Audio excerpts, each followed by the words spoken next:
I understand here there are three, senators, Malcolm Roberts, Ralph Babette, and Gerard Rennick, right? They have called for an inquiry here into this, and I think that's really important. I think they're on the money, and if I honestly think they will go down, I'm not just saying this as heroes in Australia, because they will be on the right side of history on this.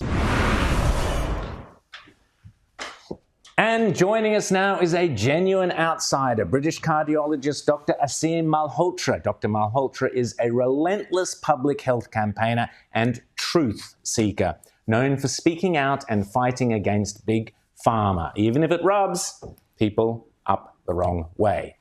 Dr. Malhotra believes the COVID vaccine has been a contributory factor to 30,000 excess deaths from heart disease in the UK. That controversial view is challenged by the mainstream medical community. I'm pleased to say, not only is he out here in Australia, but Dr. Aseem Malhotra is here in the studio with us now. Aseem, great to see you. You had a big sellout performance or event last night in Sydney. You're going on to Canberra, Brisbane, Melbourne, so lots of people can hear you and listen to what you have to say. But let's kick off. So I mentioned the 30,000 excess deaths. We'll get onto that in a second. But tell us, you are a cardiologist. I know you had the tragedy of your father's death. So tell us about that. Yeah, thanks, Rowan. I think the first thing to say, in terms of the broad overview of what we're dealing with here, they say that in the time of universal deceit, telling the truth is a revolutionary act. And what we're dealing with here, without a shadow of a doubt in my view, is probably the greatest medical deception we will witness in our lifetime. And that is specifically in relation to the narrative that has been pushed on the COVID vaccines. Now, just take a step back for a second, Rowan. One of the things we learn in medical school is 50% of what you are taught in medical school will turn out to be either outdated or dead wrong within 5 years of your graduation. The trouble is nobody can tell you which half, so you have to learn on your own. And I think we can apply that concept, certainly in my evolution, in understanding the situation with the COVID vaccine. So I was one of the first to have 2 doses of the Pfizer vaccine in January 2021. I went on Good Morning Britain in February to help tackle vaccine hesitancy when at that stage, we were only offering it to high-risk people and the elderly. But the evidence changed very quickly. What became apparent within a few months, which is well known now and established, it wasn't stopping infection, it wasn't stopping transmission, even if it was preventing serious disease and death, and I'll come on to that in a second. And then for me, one of the initial triggers to investigate this further, unfortunately, was my father, who was vice president of the British Medical Association, suffered a sudden cardiac death in the summer of 2021. He's a very fit guy. His post-mortem findings didn't make sense. He had very severe coronary artery disease, even though I knew his heart health was pretty good, and he was a very fit guy. And then lots of evidence started to come in, which made it very clear that there was a signal of harm. At that time, and I think this is relevant to Australia as well, when we had evidence of signal of harm and it wasn't stopping transmission, our Secretary of State for Health, Sajid Javid at the time, said that we need to mandate this vaccine for healthcare workers. Now, we've never done something like that in the UK. And I then lobbied through the mainstream media, BBC, Sky News over there, and indirectly getting contact with Sajid Javid through the chair of the BMA to say this was unethical, unscientific. And ultimately, we helped. I was one of the campaigners to overturn that. I find it quite extraordinary that in Australia, not only did you do the same sort of mandates, but doctors and nurses lost their jobs if they didn't get the vaccine. And this is, now there's a grassroots movement over here called AMPS, Australian Medical Professional Society, doing great work to try and fight back against this. And given that evidence, and I'm going to come on to the most crucial bit in a second, for me, I think it's high time that APRA and the medical boards over here acknowledge the evidence changed, apologize to those healthcare workers and everybody else that lost their jobs, and get them compensated. That absolutely needs to happen. But in evidence-based medicine, that's what I'm an advocate for. Medical ethics, informed consent, improving my patient outcomes. Just looking at the quality of evidence on the harms and benefits of the vaccine. A reanalysis was done by some of the world's most eminent scientists when it comes to integrity. Peter Doshi, associate at the BMJ, Robert Kaplan from Stanford, Santa Greenland is probably considered the top epidemiologist in the world. they were able to reanalyze Pfizer and Moderna's original trials, Rowan, that led to approval, coercion, and mandates of this COVID vaccine. And what did they find? They found that from the very beginning, you were more likely to suffer serious harm, disability, life-changing event, hospitalization, than you were to be hospitalized with COVID. What does that mean, Rowan? When I look at that as a doctor, public health campaigner who understands evidence-based medicine, a lot of detail, I campaign on this issue, it means it's most likely that this COVID vaccine should not have been approved for a single human in the first place. It's that bad. This is what we're dealing with now.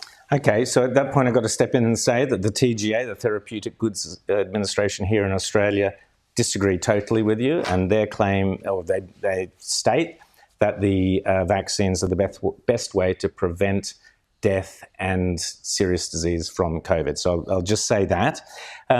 You have a lot of critics in Britain. Professor Mark Dweck, Chair of Clinical Cardiology at the University of Edinburgh, has said of you that I think that Dr. Malhotra's opinions on both statins and COVID vaccines are misguided and in fact dangerous. So they're saying your opinions are dangerous. They're saying that the vast majority of cardiologists do not agree with your views because they are not based on robust science. So there's a big gap between what they're saying and what you're saying. But carry on. Well, I'm glad you've raised those 2 points. Really glad you raised it. So let's talk about the TGA. During the summer of 2022, I presented during the BMA annual conference at a fringe event. I gave a presentation, and the people that were present at that event were the chair of the British Medical Association and the president of the British Medical Association. The chair was gobsmacked because I just presented new evidence that had come in the BMJ, done by actually one of your most prolific, brilliant investigative journalists, probably in the world, Marion Damasi, Australian, that revealed that most of the regulators around the world, he was shocked, the chair of the BMA didn't know this, were taking their money from industry. So what does that mean? The FDA getting 65% of their money from pharmaceutical industry. The MHRA in the UK getting 86% of its funding from the pharmaceutical industry. But guess which regulator topped the lot? The TGA. 96% of funding of the TGA comes from the pharmaceutical industry. Now, why is that important? Okay, well, again, I've got to stop you there because I don't know if that is true or not. It is absolutely true, but it's true, Rowan, and you can look that up. Okay, but on that, put that to one side. But that means, and Donald Light, sociologist in the BMJ said, and I agree with him, that the public and doctors and even media and journalists must understand that as long as regulators take money from industry, and we're talking about industries here, multinational corporations whose only motive, legal obligation is to produce profit for their shareholders, and often, according to forensic psychologist Robert Hare, in their pursuit of profit as entities, not individuals, they behave like psychopaths. Incapacity to experience guilt, deceitfulness, conning others for profit. So we have to understand who's really calling the shots here, Rowan. If we go but those are huge assertions. So, yeah, Rita? Well, there can be very grim consequences for pharmaceutical companies if there are adverse reactions for individuals and if individuals have been misled about the safety of a product. In this instance, though, there's some immunity provided to those companies. So take us through that and what that has done to how things are normally... Rita, it's a really good point you raise, and quite shocking for most people because even I wasn't fully aware, and I consider myself someone who's a public health campaigner, who's looking at evidence, looking at manipulations and excesses of pharma. And it was only much later on that I was told, when I researched it, because it wasn't mainstream news, it wasn't discussed in detail at the beginning, that drug companies, at the very beginning, who were manufacturing these vaccines, got immunity from governments across the world. If vaccine injuries were to occur, they could not be sued. Now, for me, and I've spoken to somebody, by the way, somebody who's quite senior, a corporate lawyer, who actually contacted me, very senior, involved in this, who didn't take the vaccine. For him and all his work, he said to me, Dr. Malhotra, for me, that was a clear red flag that something fishy was going on. And that was enough for him not to take it. But you could say that occurred because, we had a worldwide pandemic, we had these crippling lockdowns, and we needed a vaccine to be developed in record time. So to provide that immunity, you can see why it was for the greater good, perhaps. Well, absolutely, Rita. But the fact is, if that was the case, they cannot then say, we know that this vaccine is completely safe and effective. Right? Because that means that the drug companies knew there may be a problem. And in fact, what this reanalysis showed in the journal, published in the journal Vaccine, by the way, where they showed greater harm, that showed a rate of serious adverse effects from the highest quality level of evidence of at least 1 in 800. Probably much higher for lots of other reasons. But why that's important is the public and doctors, and that's why I also was bought into the narrative, have always believed that vaccines have a special place in medicine. They are safe and effective. The rate of serious adverse events from other vaccines traditionally is about 1 in a million. You know, if we had known about this from the beginning, if the Okay, well, let me regulators- just pick you up it there. would never have been approved. Again, I'm just quoting the TGA here. They have identified 14 reports where the cause of death was linked to vaccination. From 985 reports received and reviewed, there have been no new vaccine-related deaths identified since 2022. So that's the TGA here that are saying that. Your claim that there have been 30,000 excess deaths from heart disease, you are a cardiologist, so this is your area of expertise. What's your evidence that the COVID vaccine is either partly responsible to a small degree, to a large degree? What's the evidence that you base that on? Well, yeah, so that 1-800 figure from the highest quality level of evidence, 40% of those serious adverse events were related to clotting. So what that means is heart attack, lung clots, and stroke. We have every level of evidence from what we call randomized controlled trial data, high-quality observational data from Israel, where they found that, published in the journal Nature Scientific Reports, very reputed journal, a 25% increase, Rowan, and this is really shocking, of cardiac arrests or heart attacks in people aged between 16 and 39, associated with the COVID vaccine, not associated with COVID. In the UK, Professor Norman Fenton, very eminent professor of risk, emeritus professor at Queen Mary University, he did his own analysis separately on the excess deaths in the UK, and I'll come on to Australia in a second.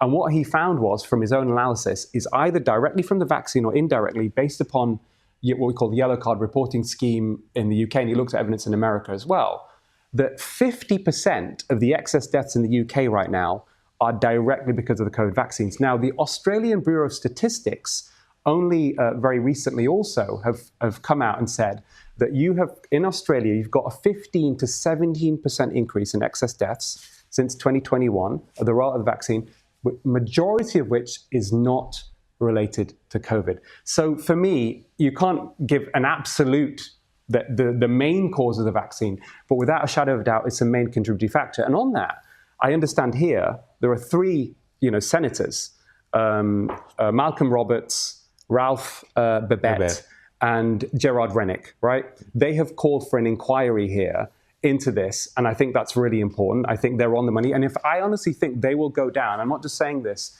as heroes in Australia, because they will be on the right side of history on this. Aseem, we on the show have also called for a royal commission into all aspects of abuse of power during COVID. James? Oh, well, I was just going to say, you talk about this narrative that developed around these things, and I guess it comes out of the sort of anti-vax narrative around kids' vaccines before the pandemic. But how is it that, the pharmaceutical companies, and there was this narrative that everybody bought into, lots of people bought into, I bought into, how did they wind up also, though, getting everybody in all of the media organizations, and how did it become the kind of, you're either, if you're with us or you're against us or science denier? How did that narrative get influenced by was it the weight of money that the pharmaceutical companies had? Was it a big PR effort? Because you're asking us to sort of accept that this groupthink developed and that nobody was able to question any of these sorts of things as they were rolling out. How did that happen?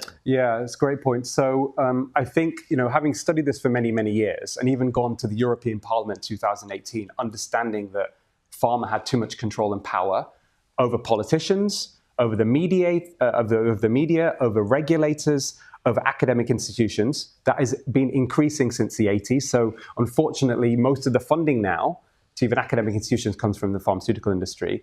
Again, where there's a huge conflict, they are there to make money, right? That's what they are there to do. And they often will deceive people in that process. So there's an element of that. But I think also what's happened, which is unprecedented, is you said, why were people not made aware of it? There was a deliberate suppression of doctors and academics who were saying, when the evidence changed and were going on social media, I got banned on Facebook, calling out the fact that the evidence on face masks was not great. It's the Twitter files. We've seen all that come out. All that kind of stuff. I got permanently banned, by the way, from LinkedIn when I first went on GB News and said there was a potential signal of harm in October 2021 with a vaccine that needs investigating. And I was like, how has that happened? Just from one interview that went viral, and I gave a very measured narrative at that point. And then I found, well, LinkedIn's owned by Microsoft, Bill Gates, the Bill and Melinda Gates Foundation. Let's talk about that briefly. No, we're going to stop you there. No, because I don't want to go down the Bill and Melinda Gates route at all. Can I just say, I think sometimes people look and say, okay, it's big pharma, it's a conspiracy. I think quite often it's not that. It's, as James touched on, this group thing. And people are scared to come forward because there's all sorts of repercussions. We saw that with Dr. Jay Bhattacharya, Martin Kulldorff, all these experts who were completely slandered. And straight in Australia, we had Dr. Karen Phelps come out and talk about her own vaccine injury. She was a massive, in my opinion, COVID hysteric. But once she did, then we had ABC journalists and all these other people who'd also experienced side effects, but didn't feel like they could share that without being called an anti-vaxxer or being called some sort of a, conspiracy theorist. So it's interesting. I think it's often not some grand conspiracy. Yeah. It's just this climate of censorship. Absolutely not. I agree. It's not a conspiracy. These are structural failures, cock-ups, incompetence, but being fueled and driven by money. And when you come back to these comments from people like Mark Dweck and the TGA, all I ask the public and doctors to be aware of is follow the money, and you will get closer to the truth. And right now, we are here fighting for medical ethics. We're fighting for informed consent, but ultimately we're fighting to improve patient outcomes. And the bigger picture issue, unfortunately, across the whole world is that people's health, mental and physical health, is going in the opposite direction. And for me as a doctor, my responsibility is to understand why that is, and is there a role of the medical profession involved in this? Most doctors and nurses, by the way, go into the profession to do the right thing, but most of them are not aware of the system failures that contribute to information they receive that they believe to be true, which is being influenced by these very powerful corporate interests who actually are misleading for the purposes of profit.